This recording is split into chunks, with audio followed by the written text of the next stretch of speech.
dari zaman NSPAM yang telah memberikan kesempatan kepada kelompok kami untuk mempresentasikan hasil diskusi kami yang berjudul aplikasi biologi sel dan molekuler. Dan kami ucapkan terima kasih kepada teman-teman yang telah hadir kepada kesempatan kali ini. Kami dari kelompok 5 yang beranggotakan saya Andra Dani, ada Kartika, Salsa, Mila, dan Esa. Di sini kami akan menjelaskan tentang pada poin yang pertama. Poin-poin yang akan kami jelaskan diantaranya pertama itu ada teknik rekayasa genetika meliputi cloning, PCR, CAS9, yang kedua ada terapi gen dan pengobatan penyakit genetika, yang ketiga produksi protein rekombinan atau insulin, yang keempat diagnostik molekuler atau deteksi penyakit forensik, dan yang kelima penelitian dasar dan pengembangan obat. Tujuan dari diskusi ini yaitu dapat menjelaskan penerapan ilmu biologi sel dan molekuler dalam berbagai bidang.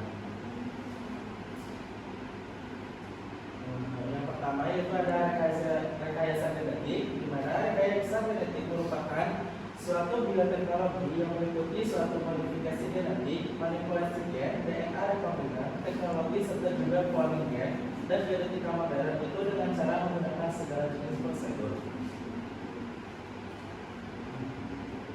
Yang pertama yaitu ada cloning gen, di mana cloning gen adalah proses memperbanyak atau menggandakan segmen DNA tertentu secara identik. Proses ini biasanya dilakukan dengan memasukkan DNA rekombinan ke dalam sel bakteri, misalnya Escherichia coli, yang kemudian berkembang secara eksponensial sehingga menghasilkan banyak salinan DNA tersebut.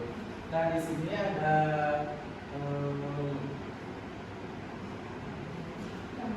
gambar ini menunjukkan yang pertama itu ada DNA sisipan. DNA sisipan ini merupakan fragmen DNA yang berisi gen yang ingin diperbanyak atau dipelajari. Fungsi dari DNA sisipan ini digunakan sebagai gen target yang dimasukkan ke dalam vektor. Yang kedua ada DNA vektor, di mana DNA vektor ini biasanya berupa plasmid atau DNA sirkular dari bakteri atau virus. Fungsinya itu bertindak sebagai kendaraan atau wadah untuk membawa DNA sisipan ke dalam sel inang. Yang ketiga ada enzim restriksi, di mana enzim ini yang dapat mengenali urutan DNA spesifik dan memotongnya. Fungsi dari enzim ini yaitu digunakan untuk memotong DNA vektor dan DNA sisipan pada lokasi tertentu yang bisa digabungkan. Yang keempat ada enzim ligase, di mana enzim ini menghubungkan dua fragmen DNA. Fungsinya digunakan untuk menyambung DNA sisipan ke DNA vektor yang telah dipotong oleh enzim restriksi. Yang terakhir ada sel inang, di mana sel ini umumnya berupa sel bakteri atau organisme lain. Fungsinya digunakan untuk menyimpan dan memperbanyak DNA rekombinan atau gabungan DNA sisipan dan vektor. Yang selanjutnya ada PCR, di mana PCR ini merupakan polymerase chain reaction yang merupakan suatu teknik pembanyakan amplifikasi potongan DNA secara in vitro dengan daerah spesifik yang dibatasi oleh dua buah primer oligonucleotida, di mana primer yang digunakan sebagai pembatas daerah yang diperbanyak adalah DNA peptide tunggal yang merupakan komplement dengan DNA yang sama. Proses tersebut mirip dengan proses replikasi DNA secara in vitro yang bersifat semi konservatif.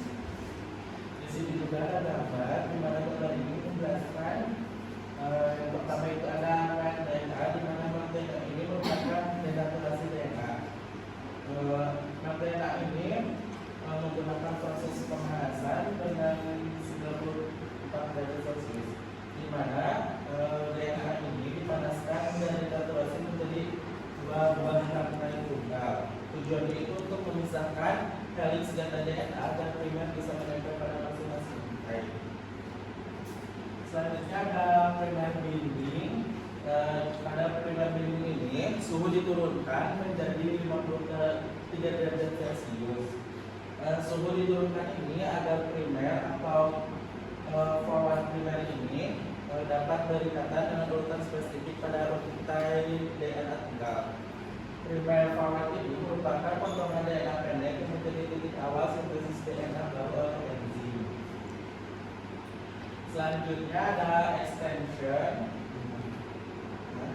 Pada extension ini suhu kembali dinaikkan menjadi 72 derajat Celcius, di mana pada extension ini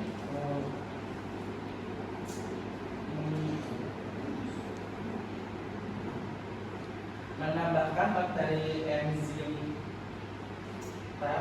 atau enzim Thermus aquaticus.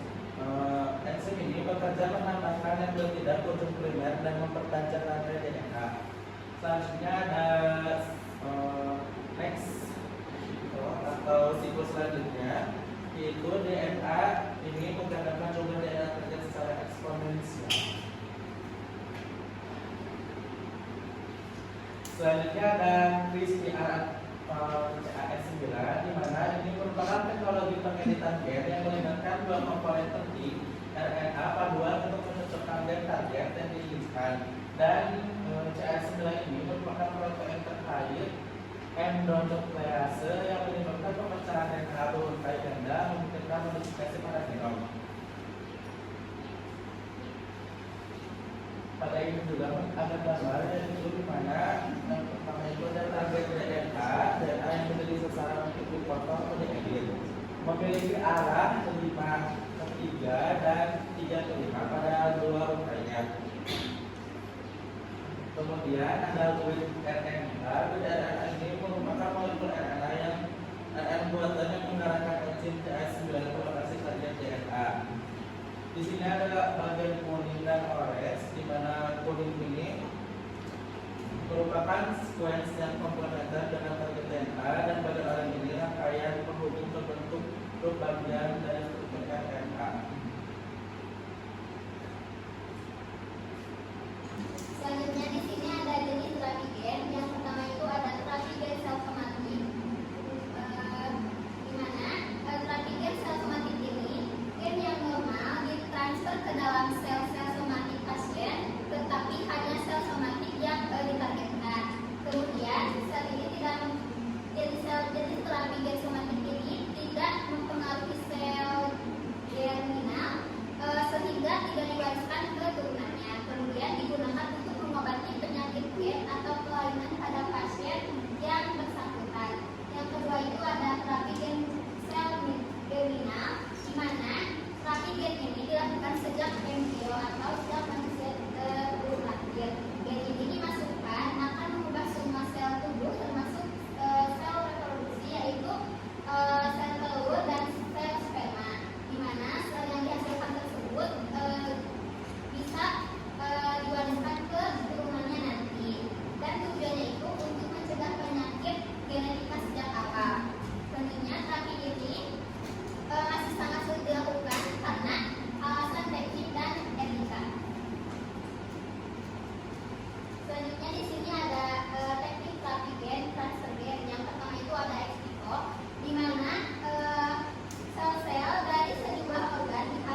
pasien atau tidak mungkin diperoleh dari sumber alam.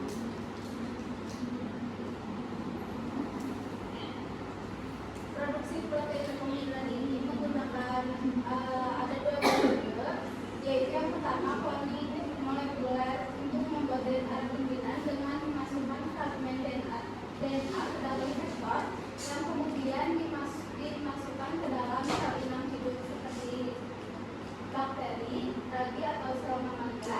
Di dalam inang, DNA rekombinan direplikasi dan diekspresikan sehingga memungkinkan produksi rekombinan produksi protein yang diinginkan. Yang kedua ada metode polymerase chain reaction atau PCR untuk memperbanyak urutan DNA tersebut secara in vitro dengan melakukan siklus denaturasi DNA, penempelan primer dan ekstensi berulang kali menggunakan enzim DNA polymerase.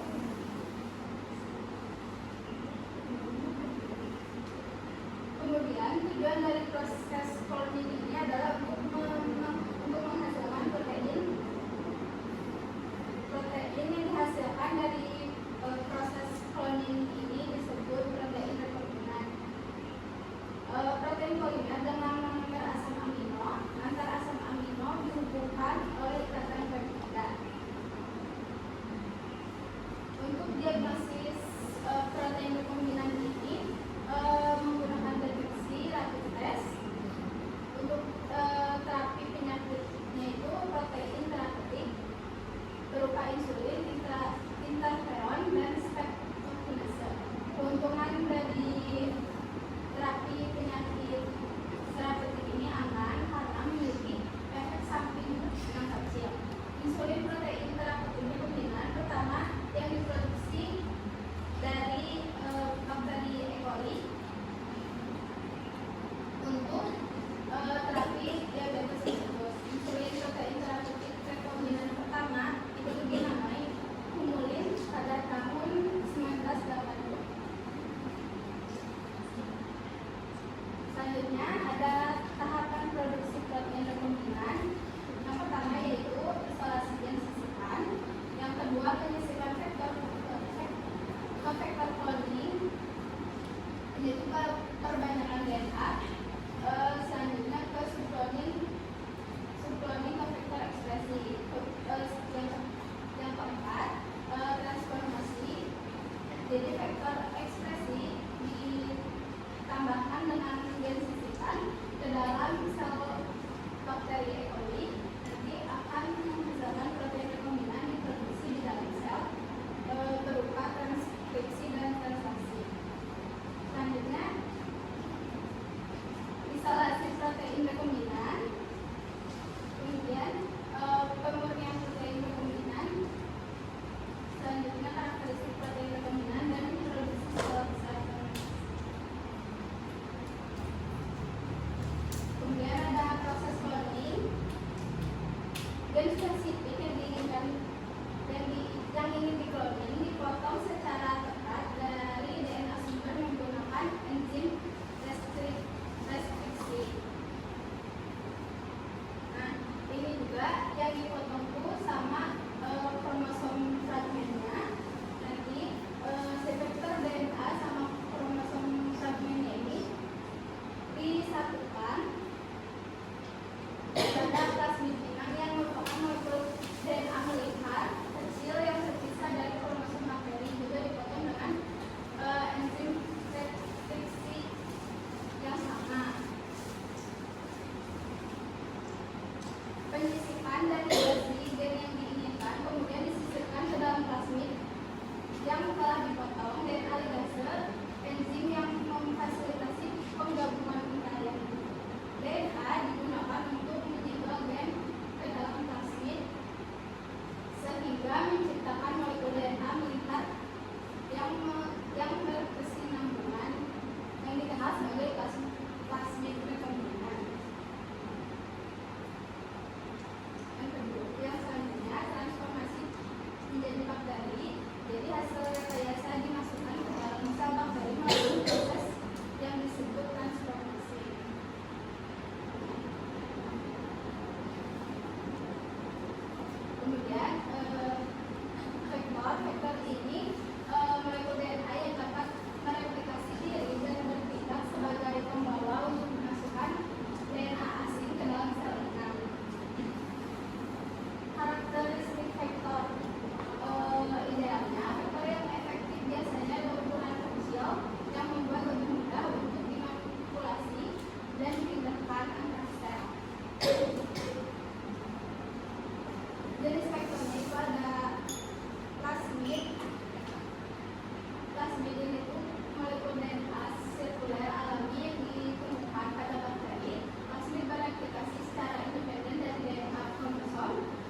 yang terletak di Pulau Lemhanas di Pangandaran berperan penting dalam mengatur kadar glukosa darah dengan memfasilitasi penyerapan glukosa ke dalam sel.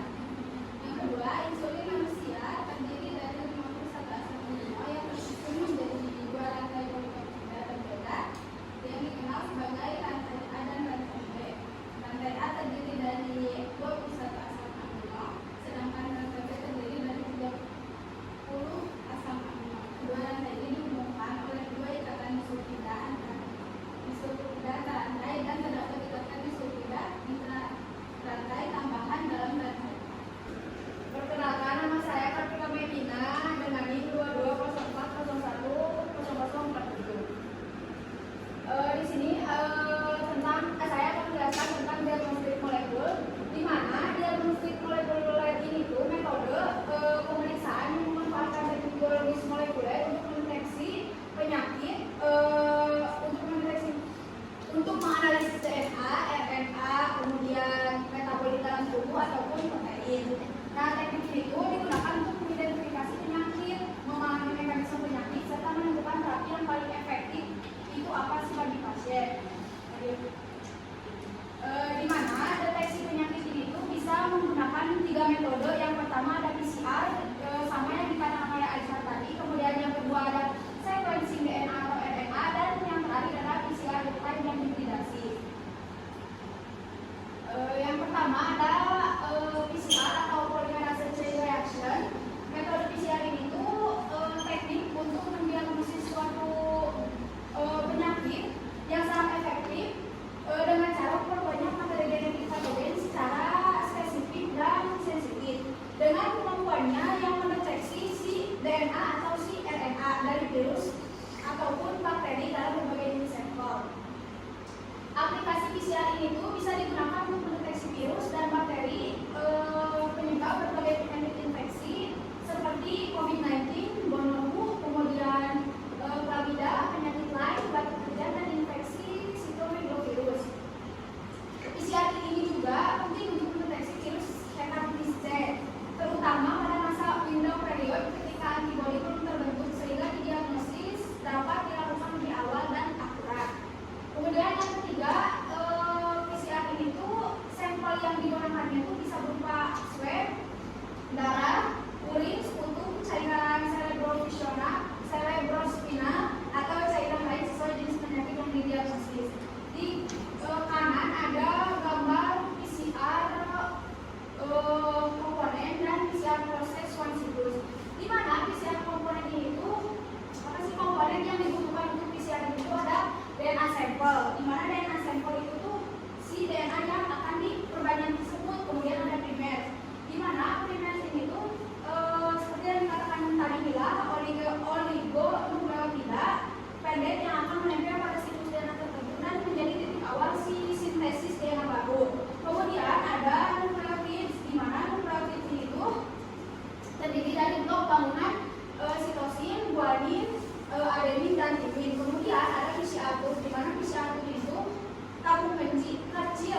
penyebab atau indikator penyakit. Di mana sequencing DNA ini aplikasinya yang pertama untuk mendiagnosis penyakit genetik, mengidentifikasi mutasi penyebab penyakit bawaan seperti thalassemia, defisiensi alfa 1, antitripsin, kemudian penyakit Crohn juga. Bisa juga untuk deteksi infeksi virus dan bakteri, misalnya deteksi virus SARS, HIV, hepatitis, dan bakteri penyebab TBC dengan RT-PCR dan sequencing RNA ini. Kemudian aplikasinya juga bisa digunakan untuk analisis ekspresi gen, di mana sequencing RNA ini digunakan untuk mempelajari pola ekspresi gen yang abnormal pada kanker dan penyakit lainnya. Kemudian yang keempat itu aplikasinya itu untuk penelitian dan pengembangan terapi, di mana data sequencing ini tuh membantu memahami mekanisme penyakit dan mengembangkan terapi yang lebih tepat pada sasaran. Kemudian ada PCR real time hibridasi, di mana ada perbedaannya antara PCR real time dan hibridasi. Untuk prinsipnya aplikasi DNA dengan deteksi fluoresensi real time, sedangkan hibridasi pengikatan protein spesifik ke target DNA atau RNA tanpa dilakukannya aplikasi. Kemudian sensitivitasnya tuh yang PCR real time itu sangat tinggi dan dapat mendeteksi jumlah DNA yang sangat kecil, sedangkan hibridasi hanya tinggi, jadi sensitivitasnya lebih tinggi si PCR real time. Tapi umumnya kurang sensitif dibandingkan dengan si PCR. Kemudian kecepatannya tuh yang PCR tuh yang pastinya cepat dan hasilnya tuh dalam beberapa jam, sedangkan yang hibridasi lebih lama tergantung dengan metode. Kemudian ada kuantifikasi, di mana PCR real time kuantitatif secara langsung, sedangkan hibridasi biasanya kualitatif atau semi kuantitatif. Kemudian aplikasi utamanya untuk PCR real time itu tuh diagnostik penyakit infeksi, ekspresi gen, mutasi genetik. Dan untuk hibridasi hanya untuk deteksi mutasi, ekspresi gen, dan analisis kromosom. Jadi yang membedakannya tuh pada aplikasinya tuh si deteksi dan diagnostik, di mana si PCR real time mendiagnosis penyakit infeksi, sedangkan si hibridasi deteksi mutasi.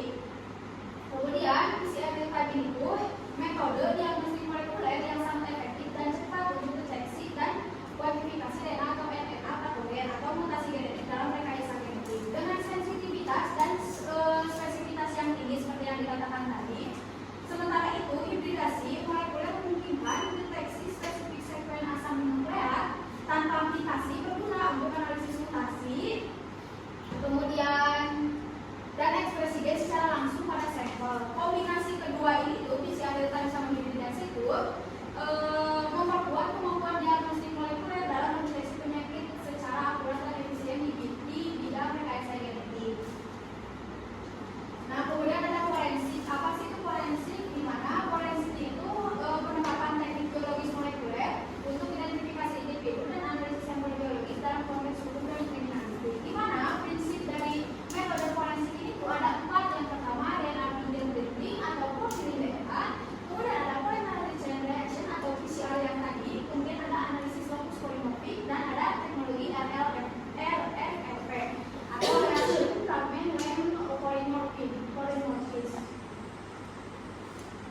Yang pertama ada DNA fingerprinting atau profiling DNA. Nah, teknik ini tuh memanfaatkan fakta bahwa setiap individu itu memiliki struktur DNA yang berbeda, kecuali si manusianya tuh kecuali DNA-nya tuh DNA kembar identik, sehingga pola DNA dapat berfungsi sebagai sidik jari genetik yang khas. Di mana aplikasi DNA fingerprinting ini pun yang pertama, DNA dari sampel biologisnya tuh bisa berupa darah, rambut, jaringan cairan tubuh yang diisolasi, dan fragmen lainnya tertentu yang sangat polimorfik, misalnya short tandem repeat atau STR diperbanyak menggunakan teknik PCR.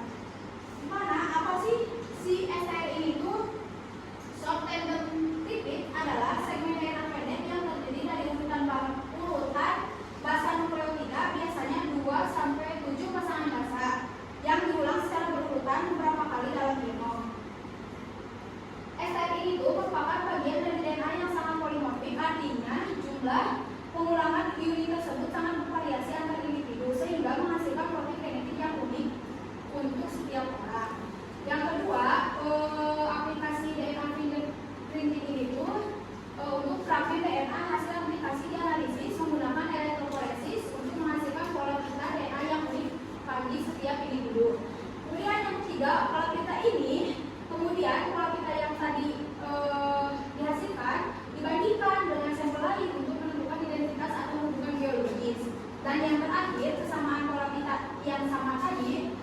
dengan jumlah probabilitas sangat kecil terjadi secara kebetulan sehingga hasilnya sangat akurat dan identifikasi. Ya, dan mudah atau akurat untuk identifikasi. Nah, kemudian ada PCR yang seperti yang dikatakan tadi, di mana PCR itu teknik fundamental yang membuktikan aplikasi dan analisis DNA dari sampel biologis minimal dan terintegrasi dalam penyelidikan kriminal. Dengan sensitivitas dan spesifitas tinggi, PCR untuk identifikasi individu, paternitas, dan deteksi bukti biologis secara cepat dan akurat. Di mana si aplikasinya itu yang pertama identifikasi individu. PCR itu memungkinkan aplikasi DNA dari sampel minimal seperti selai rambut, tetesan darah, atau cairan tubuh yang ditemukan di tempat kejadian atau TKP. Nah, si DNA hasil aplikasi kemudian dianalisis untuk membuat profil DNA yang unik bagi individu tersebut. Kemudian ada selanjutnya pencocokan DNA, di mana profil DNA yang diperoleh dari PCR dapat dibandingkan dengan DNA tersangka atau database DNA untuk mengidentifikasi pelaku kejahatan atau korban dengan tingkat akurasi yang tinggi.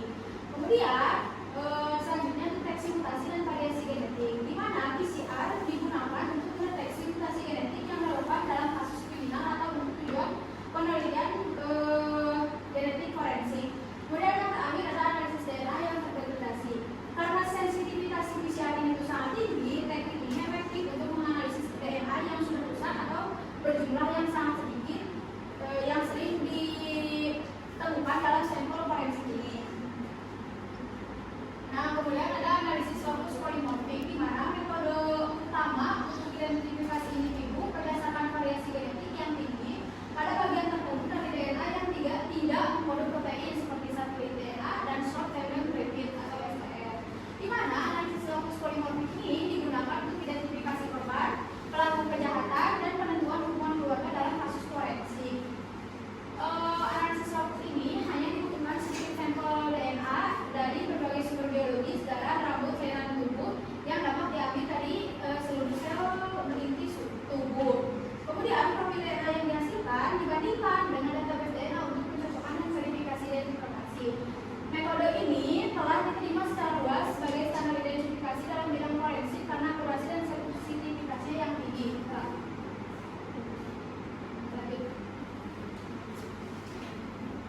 Nah, kemudian ada teknologi RFLP atau Reaction Fragment Line Polymorphism.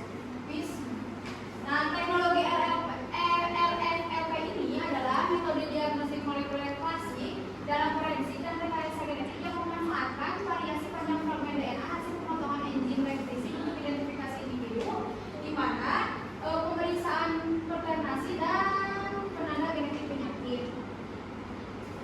Prosesnya tuh yang pada di gambar sebelah kanan itu yang titik 3 itu adalah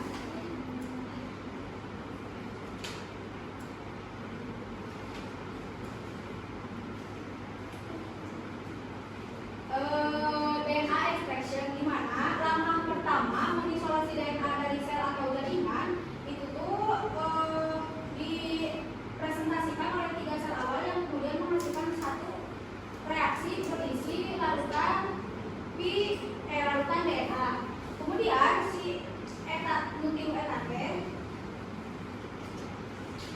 selanjutnya yang telah diekstraksikan kemudian dimasukkan ke dalam si eta tadi luaran mulut eta yang diaplikasikan menggunakan teknik PCR tadi, di mana pada tahap ini primer yang digunakan PCR dilabeli misalnya dengan zat fluoresin. Kemudian pada tahap kemudian hasilnya itu tuh berupa untai DNA yang diperbanyak dengan penanda hijau yang satu yang hijau itu. Nah, kemudian setelah itu tuh digesti dengan enzim represi yang bawah, di mana fragmen DNA yang sudah diperbanyak kali kemudian dipotong-potong menggunakan enzim represi. Enzim ini mengenali dan memotong DNA pada seksual nukleotida spesifik. Karena variasi genetik antar individu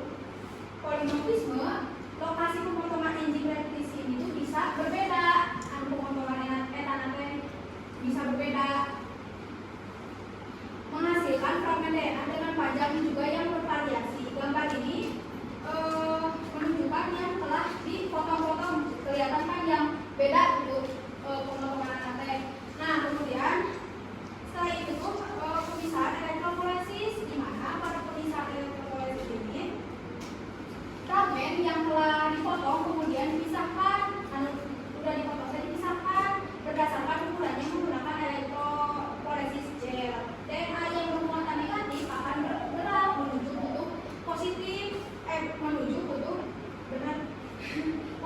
dalam medan listrik terhadap negatif. Pokoknya masih DNA negatif akan bergerak karena positif.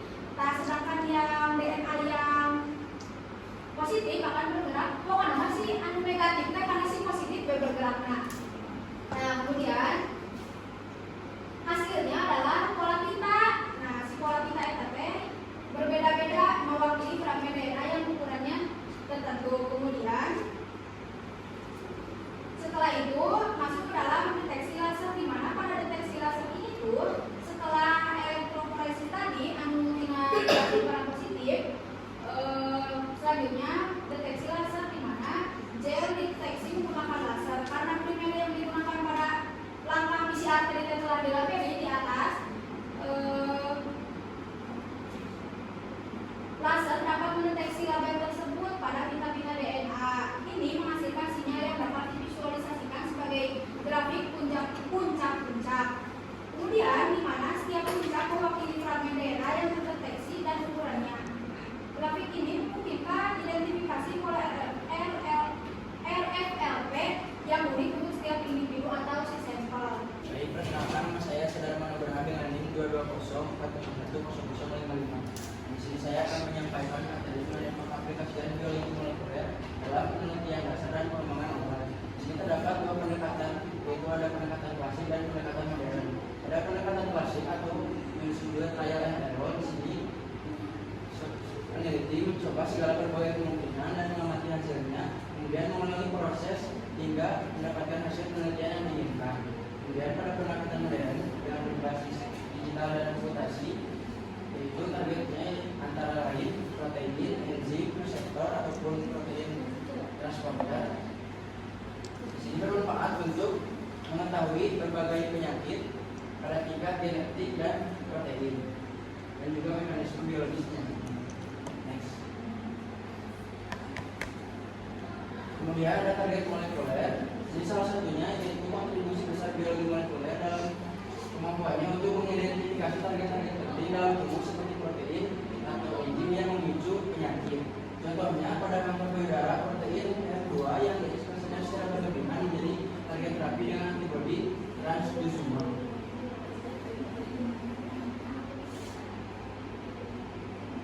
Kemudian biologi molekuler juga berperan dalam validasi dan desain obat. Setelah target ditemukan, kemudian langkah berikutnya yaitu validasi. Teknik seperti RNA interference atau CRISPR digunakan untuk menghapus atau mengubah ekspresi gen untuk melihat dampaknya terhadap penyakit dan juga melihat respon dari fisiologi tubuh. Dari sini jika terbukti penting, proses dilanjutkan dengan mendesain obat menggunakan pendekatan struktur protein seperti molekuler protein ataupun molekuler dinamik ataupun desain berbasis AI. Kemudian aplikasian biologi molekuler juga berperan pada studi praklinis, yaitu pada uji in vitro yang bukan pengujian dengan metode ini untuk memahami mekanisme kerja obat dan juga senyawa secara molekuler dan seluler. Contohnya uji aktivitas antibakteri pada suatu senyawa. Kemudian yang kedua ada in vivo. Di sini peran biologi molekuler dalam melakukan pengujian dengan metode ini yaitu kepada organisme hidup untuk menilai efek biologis dari senyawa dalam sistem tubuh secara menyeluruh. Yang terakhir yaitu pada studi klinis dan biomarker molekuler. Maksud dari biomarker molekuler ini yaitu parameter penanda biologis untuk mengetahui suatu kondisi fisiologis tubuh. Di sini stratifikasi pasien atau mengelompokkan pasien berdasarkan biomarker seperti diagnostik, prognostik, dan farmakogenomik membantu memilih terapi untuk pasien dengan tepat yang disebut terapi presisi. Contohnya pada EGFR ini merupakan protein ketika bermutasi menjadi biomarker untuk pemberian terapi menggunakan telogen. Ini merupakan salah satu persediaan obat untuk kanker. Yang kedua ada kolesterol sebagai biomarker untuk risiko penyakit kardiovaskular, dan yang ketiga ada PCR virus yang tadi disampaikan oleh Dasar sebagai biomarker infeksius COVID-19.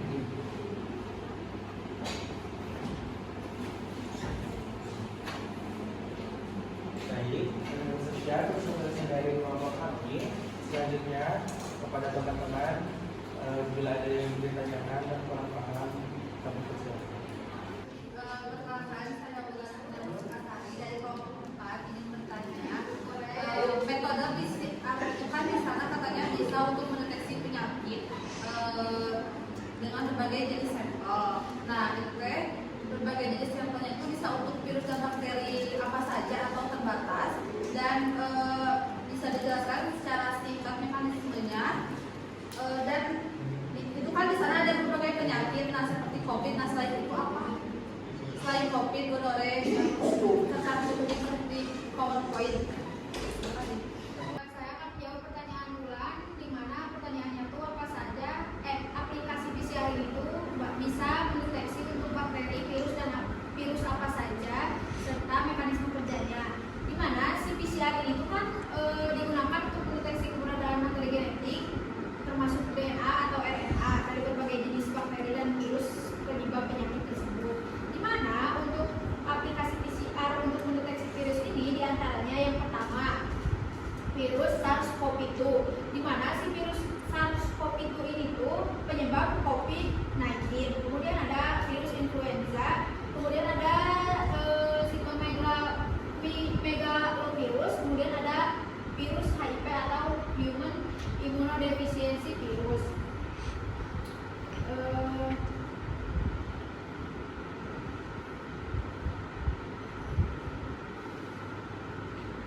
Sedangkan pada bakteri itu tuh ada bakteri penyebab TBC, yaitu Mycobacterium tuberculosis, kemudian ada penyebab gonore yang disebutkan tadi, kemudian ada bakteri penyebab chlamydia, kemudian ada bakteri penyebab Lyme, dan bakteri penyebab pertussis atau batuk hujan.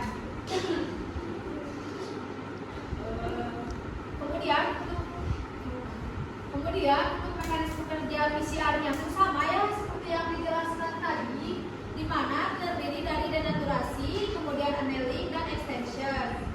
Di mana mekanisme kerja PCR ini tuh yang pertama kan denaturasi, di mana si sampel DNA itu dipanaskan pada suhu sekitar 95 derajat untuk memisahkan dua utai DNA menjadi utai tunggal. Kemudian yang kedua ada penempelan primer atau annealing yang suhunya tuh dari 95 derajat itu diturunkan menjadi 55 derajat Celcius, di mana si hasilnya tuh setiap utai DNA memiliki primer yang terikat di salah satu ujungnya itu. Nah, kemudian yang terakhir ada extension atau perpanjangan, di mana pada extension ini tuh suhunya tuh dinaikkan lagi sedikit pada suhu 72 derajat yang menghasilkan dua molekul DNA ganda yang identik dengan DNA asli, tetapi masing-masing terdiri dari satu utai lama dan satu utai baru. Jadi tidak dua etate memiliki dari satu utai dari si dua molekul DNA etate terdiri dari si utai lama dan utai yang baru. Baik, terima kasih kepada saudari Wulan yang telah memberikan pertanyaan kepada kami. Sekian presentasi dari kelompok kami. Mohon maaf apabila masih banyak kekurangan. Wabillahi taufiq wal hidayah. Wassalamualaikum warahmatullahi wabarakatuh. Waalaikumsalam.